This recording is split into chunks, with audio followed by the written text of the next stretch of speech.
তো hello guys, welcome to my channel Rasel explainer. তো সবার প্রথমে বলবো সরি গাইজ, এই দুদিন আমি কোনো ভিডিও দিতে পারিনি কিছু পার্সোনাল রিজনের ফলে। তো লাইফে একটু প্রবলেম এসে গেছিলো, তো কী আর করা যাবে।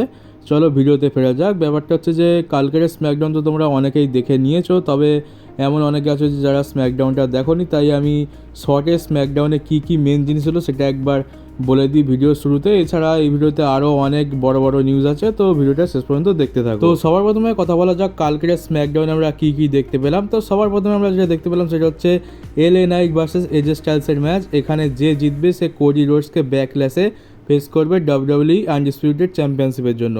তো এই ম্যাচটাতে আমরা দেখলাম যে লাস্টের দিকে কি হয়, এজে স্টাইলস এলএ নাইটের চোখে আঙুল গুঁজে দেয়, যার ফলে এলএ নাইট কিছু দেখতে পায় না, আর তার সুযোগ নিয়ে এজে স্টাইলস এলএ নাইটকে ফিনোমিনাল ফোরাম লাগিয়ে দেয়, আর এই ম্যাচটাতে এলএ নাইটকে পিন করে জিতে গেছে। আর এখন ব্যাকল্যাশে কোডি রোডস ভার্সেস এজে স্টাইলসের ম্যাচ আমরা দেখতে পাবো। আর একটা মজাদার বিষয় হচ্ছে যে আজ থেকে ঠিক 22 বছর আগে আমরা ডাস্টি রোডস ভার্সেস এজে স্টাইলসের ম্যাচ দেখতে পেয়েছিলাম একটা অন্য রেসলিং প্রমোশনে। তো এখানে এজে স্টাইলস কোডি রোডসের বাবার সাথে লড়েছিল, আর ঠিক 21 বছর পর এজে স্টাইলস চ্যাম্পিয়নশিপ ম্যাচের জন্য লড়ছে ডাস্টি রোডসের ছেলের সাথে, মানে কোডি রোডসের সাথে। তো বাবা আর ছেলে দুজনের সাথেই এজে স্টাইলস ম্যাচ লড়েছে, মানে বলতে গেলে বাবার সাথে তো অনেক বছর আগে লড়েছিল, 21 বছর আগে, আর ছেলের সাথে ম্যাচ লড়তে চলেছে। আর পরের সপ্তাহ স্ম্যাকডাউনের জন্য এজে স্টাইলস আর কোডি রোডসের কন্ট্রাক্ট সাইনিংও অ্যানাউন্স করে দিয়েছে চ্যাম্পিয়নশিপের জন্য। তো ওই কন্ট্রাক্ট সাইনিংয়ে দেখা যাক কী হয়। এখানেও কোডি রোডস প্রোমো দেয় নাকি একটু এজে স্টাইলসের সাথে একটু মারামারি হাতাহাতিও আমরা দেখতে পাই, কারণ কন্ট্রাক্ট সাইনিং তো আমরা মারামারির জন্যই জানি, প্রোমো তো অনেক হয়েছে, এবার একটু মারামারি দেখতেও আমরা চাই। তো দেখা যাক পরের সপ্তাহে আমরা দেখতে পাই কিনা। এছাড়া আমরা রয়ের মতো এখানেও নতুন ট্যাগ টিম টাইটেল দেখতে পেলাম, আর যেমনটা আশা করেছিলাম যে এর নাম ডাব্লিউডাব্লিউ ট্যাগ টিম চ্যাম্পিয়নশিপ হবে, তো তেমনটাই হলো। আর তোমরা এখানে টাইটেলটা দেখতে পাচ্ছ, টাইটেলটা আমি বলবো খুবই সুন্দর হয়েছে। রতে যেটা দেখতে পেয়েছিলাম সেটাও সুন্দর ছিল, আর এইখানে যে টাইটেলটা দেখতে পেলাম সেটাও খুব সুন্দরই লাগছে। আর বলতে গেলে আগে যে চ্যাম্পিয়নশিপ ছিল তার থেকে তো 1000 গুণে বেশি ভালো দেখতে লাগছে। আর এই চ্যাম্পিয়নশিপটা দেখে আমার ঠিক সেই পুরনো যুগের যেমন ট্যাগ টিম চ্যাম্পিয়নশিপ ছিল কিছুটা সেরকম লুক লাগছে। আর ডাব্লিউডাব্লিউ বলতে গেলে পুরনো ট্যাগ টিম টাইটেলের ডিজাইনটাকে একটু মডিফাই করে এই ডিজাইনটা বানিয়েছে। তো আমার তো খুবই পছন্দ হয়েছে ট্যাগ টিম টাইটেলের ডিজাইন। তো তোমাদের কেমন লাগলো তোমরা কমেন্ট বক্সে অবশ্যই বলতে পারো। আর এই ট্যাগ টিম টাইটেলের জন্যই নাম্বার 1 কন্টেন্ডারশিপের আমরা ম্যাচ দেখতে পেয়েছি, আর এই ম্যাচটা নিঃসন্দেহে খুবই ভালো হয়েছে, কারণ এখানে বড় বড় টিম ছিল, authors of pain, new catch republic, তারপরে স্ট্রিট প্রফিটস, এছাড়া এঞ্জেল গার্জা আর হাম্বাটো কারিও ছিল। তো এখানে খুবই ভালো ভালো মুভ আমরা দেখতে পেয়েছি, যারা এই ম্যাচটা লাইভ দেখেছো তারা তো জানোই। আর শেষ পর্যন্ত আমরা দেখি যে এখানে স্ট্রিট প্রফিটস জিতে যায় এই ম্যাচটা। আর এখন স্ট্রিট প্রফিটস লড়বে অস্টিন থিওরি আর গ্রেসন ওয়ালারের সাথে ট্যাগ টিম চ্যাম্পিয়নশিপের জন্য। এছাড়া আমরা স্ম্যাকডাউনের মেন ইভেন্টে উমেন্স চ্যাম্পিয়নশিপের জন্য বেলি ভার্সেস নিওমির ম্যাচ দেখতে পাই। এই ম্যাচটাতে কী আর বলবো, লাস্টের দিকে এখানে টিফনি এসে অ্যাটাক করে দেয় এদের উপরে, তো এই ম্যাচের কোনো রেজাল্ট আমরা দেখতে পাই না। আর স্ম্যাকডাউন থেকে সবথেকে বড় যে জিনিসটা আমরা দেখতে পাই সেটা অফকোর্স ব্লাড লাইনকে নিয়েই, তবে এটা স্ম্যাকডাউনের মেন ইভেন্টে ছিল না। আমরা ব্যাকস্টেজে, মানে যেখানে পার্কিং এরিয়া থাকে গাড়ি পার্ক করার জায়গা, সেখানে আমরা দেখি যে টামা টোঙ্গা কেভিন ওভেন্সের গাড়িতে এসে ধাক্কা মেরে দিয়েছে তার গাড়ি দিয়ে, আর কেভিন ওভেন্সের অ্যাক্সিডেন্ট হয়েছে, যার ফলে মাথা ফাতা ফেটে একেবারে বাজে রক্তাক্ত অবস্থা। কেভিন ওভেন্সের মাথা ফেটে এক সাইডে পুরো রক্তে ভরে গেছে। এইটা আমরা দেখতে পেলাম পার্কিং লট এরিয়ায়। আর তাছাড়া আমরা সোলো সিকোভাকে দেখতে পেলাম একেবারে স্যুট বুট পরে পলেমানের সাথে একদম নতুন ট্রাইবাল চিফ হয়ে সেজে গুজে চলে এসছে রিংয়ের ভেতরে। আর সোলো সিকোভা যখন মাইক নিয়ে কিছু বলার চেষ্টা করছে তখন আমরা দেখতে পাই যে ক্রাউড একেবারে ডমিনিক মিস্ট্রিওকে যেমন বু করে সেই লেভেলের বু সোলো সিকোভাকে করছে। সোলো সিকোভা কিছু বলতেই পারছে না, ক্রাউড এত পরিমাণে বু করছে। তো দেখতে গেলে ডাব্লিউডাব্লিউ সোলো সিকোভার ক্যারেক্টারটাকে যেভাবে রিভাইভ করেছে সেটা সত্যি অসাধারণ। সোলো সিকোভার যা অবস্থা হয়েছিল তা তো আর বলার মতো নয়, তবে এখন সোলো সিকোভাকে ডাব্লিউডাব্লিউর একটা টপ হিল আমরা বলতে পারি, কারণ সোলো সিকোভাকে যেভাবে রিয়াকশান দিচ্ছে ডাব্লিউডাব্লিউর পাবলিক, তো দেখতে গেলে সোলো সিকোভা এখন কোম্পানির অনেক বড় একটা হিল, আর ডাব্লিউডাব্লিউ তাকে একটা বড় হিল বানাতেও সাকসেসফুল হয়ে গেছে। আর আমরা এটাও দেখলাম যে সবাই উই ওয়ান্ট রোমান চ্যান্ট করছে, মানে সবাই রোমানকে দেখতে চাইছে সোলো সিকোভার এগেনস্টে। তো রোমান গিয়ে মানে এখনও বলতে গেলে 1 মাসও হয়নি, কিন্তু এর মধ্যেই আমরা রোমানের শূন্যতা বুঝতে পারছি। আর ডাব্লিউডাব্লিউ যেভাবে স্টোরি লাইন তৈরি করেছে ব্লাড লাইনের, তো রোমানকে তো খুবই দরকার। আর রোমানের রিটার্নের জন্য সবাই ওয়েট করছে, আর সম্ভবত রোমান তো বেবি ফেস হিসাবে রিটার্ন করবে, যেটা দেখতে সবাই চায়। আর সোলো যেরকম লেভেলের একটা হিল হয়েছে আগের সপ্তাহে যেটা করেছে, তার ফলে তো মানুষ রেগে আছেই। আর এই সপ্তাহে আমরা যেটা দেখতে পেলাম তার ফলে তো আরও বেশি রেগে গেছে, সেটার ব্যাপারে পরে কথা বলবো। ডাব্লিউডাব্লিউ সোলো সিকোভাকে রোমান রেন্সের জন্য খুবই ভালোভাবে বিল্ড করছে, একটা বড় হিল হিসাবে দেখাচ্ছে। আর যখন রোমান রিটার্ন করবে তখন দেখার মতো হবে। আর এরপরেই আমরা দেখতে পাই যে টামাটোঙ্গা কেভিন ওমেন্সের সেই রক্তাক্ত অবস্থাতেই তাকে মারতে মারতে রিংয়ের কাছে নিয়ে চলে আসে। আর তারপরে আমরা দেখি যে কেভিন ওমেন্স একটু ফাইট ব্যাক করার চেষ্টা করে, কিন্তু লাভ হয় না। এখানে ব্লাড লাইন তার উপরে ভারী পড়ে যায় আর কেভিন ওমেন্সকে খুবই বাজেভাবে মারে। তবে ভয়ের বিষয় নেই, কারণ কেভিন ওমেন্সের যে ব্লাডটা আমরা দেখলাম ওটা আগে থেকে প্ল্যান করা ছিল। আর আমার মনে হয় না যে সিরিয়াসভাবে কেভিন ওমেন্সের মাথা ফাটানো হয়েছে বা অ্যাক্সিডেন্ট হওয়ার সময় কেভিন ওমেন্স সেই গাড়ির ভেতরেও ছিল। এটা ডাব্লিউডাব্লিউর একটা প্ল্যান। আর তোমরা জানো ডাব্লিউডাব্লিউতে মেকআপ কত উন্নত, মেকআপ করে এই মানে রক্ত পড়ছে ওইটা বানানো হয়েছে। না হলে যে হিসাবে মাথা ফেটেছিল সেই হিসাবে রিং আর রিংয়ের আশেপাশে সব জায়গায় রক্তে ভিজে যাওয়া উচিত ছিল, সেটা আমরা দেখতে পাইনি। তো এটা নকল রক্তই ছিল, আমার তো তাই মনে হয়। তো এটা করে কি হলো যে এক তো হচ্ছে কেভিন ওমেন্স ডাব্লিউডাব্লিউতে কত বড় ফেস তোমরা জানো, কোম্পানিতে সবাই বলতে গেলে ফ্যান্সরা সবাই কেভিন ওমেন্সকে খুবই পছন্দ করে। আগের সপ্তাহে সোলো যেটা করলো তার ফলে তো সবাই সোলোর ওপর রেগেই রয়েছে। আর এই সপ্তাহে কেভিন ওমেন্সের ওপর অ্যাটাক করে ব্রুটালি মাথা ফাটিয়ে দেওয়ার ফলে সবাই সোলো সিকোবা আর টামাটোঙ্গার ওপর আরও বেশিভাবে রেগে গেছে।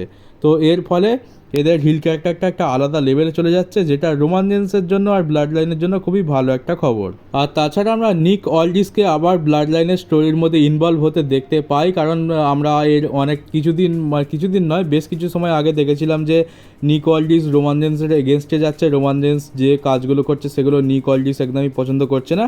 আর এমনটা তো পুরোপুরি কনফার্ম হয়ে গেছিলো যে আমরা নিক অল্ডিস ভার্সেস রোমান রেন্সের ম্যাচ আজ নয়তো কাল দেখতে পাবো। কিন্তু তারপরে কি হয় যে নিক অল্ডিস ইনজয়ার্ড হয়ে যায় সিএম পাঙ্কের মতোই, আর যার ফলে সেটা একটু পিছিয়ে দেওয়া হয়। তবে নিক অল্ডিস এখন ধীরে ধীরে সুস্থ হচ্ছে আর আমরা নিক অল্ডিসকে আবার ব্লাড লাইনের এগেনস্টে যেতে দেখতে পাচ্ছি। তো খুব সম্ভবত খুব তাড়াতাড়ি আমরা নিক অল্ডিসের ইন রিং ডেবিউ দেখতে পাবো। আর এই লোকটা যেদিন স্যুট বুট ছেড়ে তার ইন রিং গিয়ারে চলে আসবে সেদিন দেখার মতো হবে, কারণ এই একজন খুবই বড় মাপের রেসলার।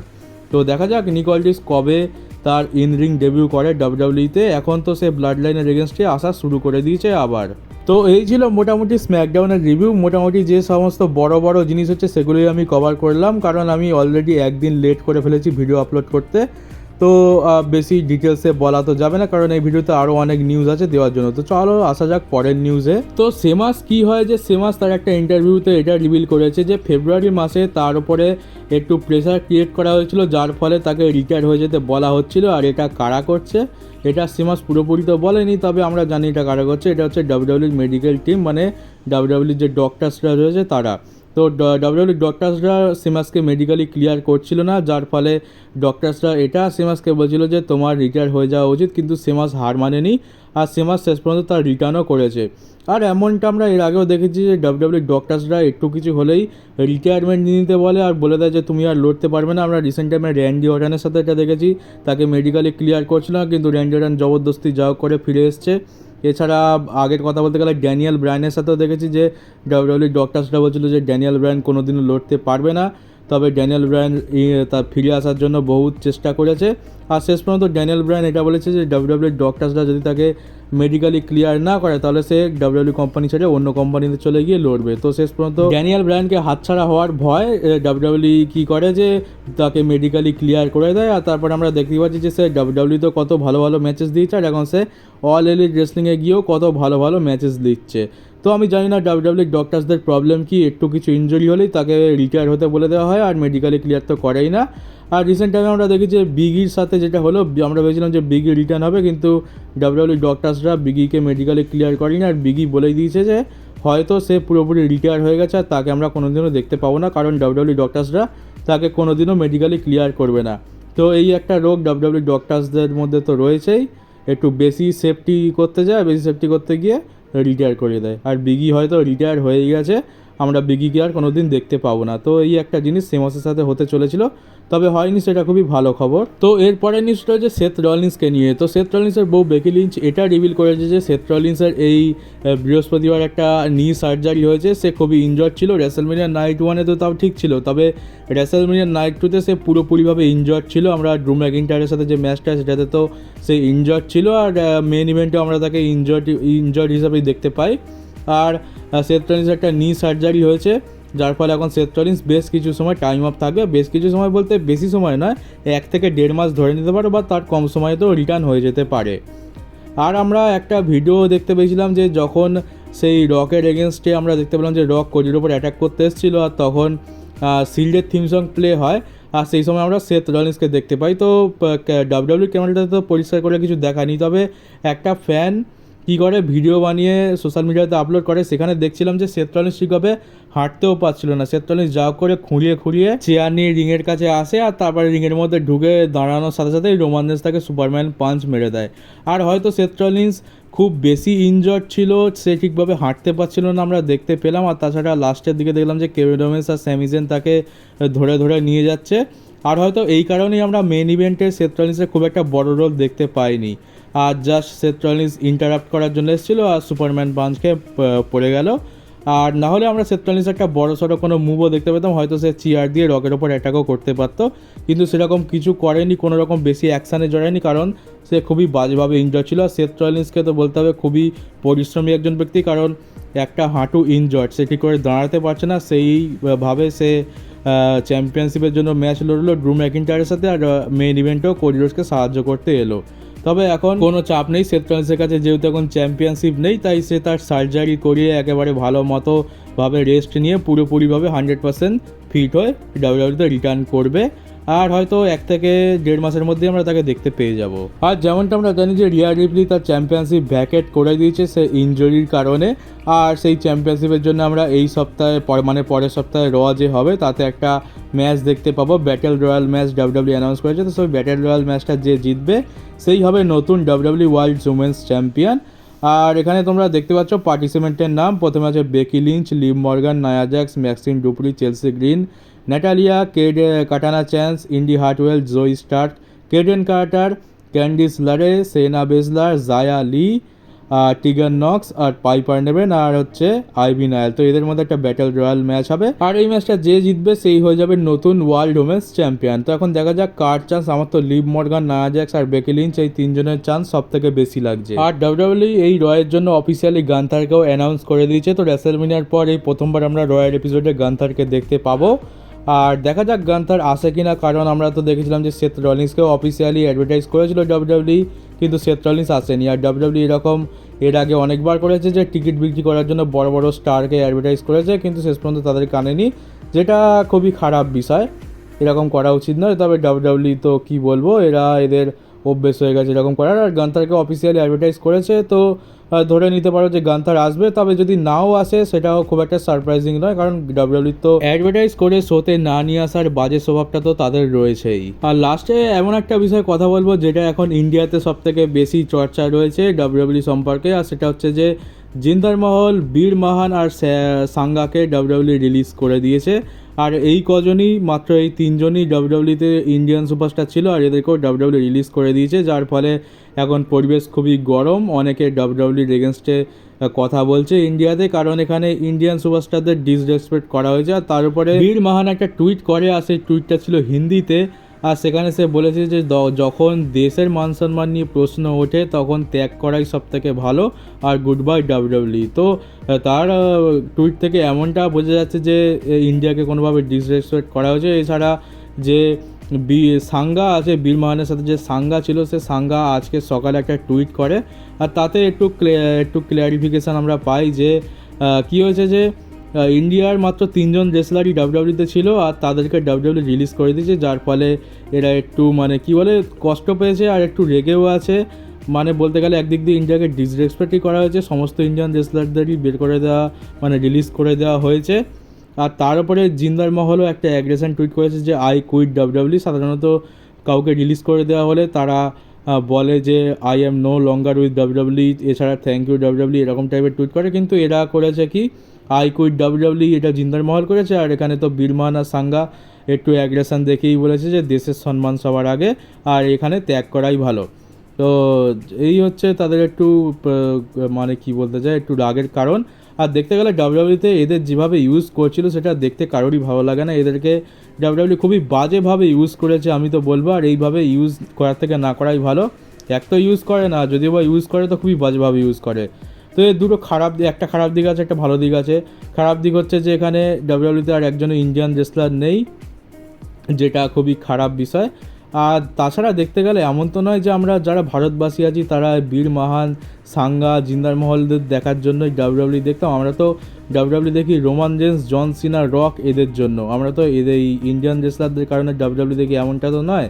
আর তাছাড়া ডাব্লিউডাব্লিউ এদেরকে যেভাবে ইউজ করেছে ওর থেকে তো বলবো যে না ইউজ করাই ভালো, কারণ দেখতে আমাদেরই খারাপ লাগে, কারণ আমরা একজন ইন্ডিয়ান, আর একজন ইন্ডিয়ান রেসলারের এরকমভাবে ইউজ তো আমরা একদমই দেখতে চাই না।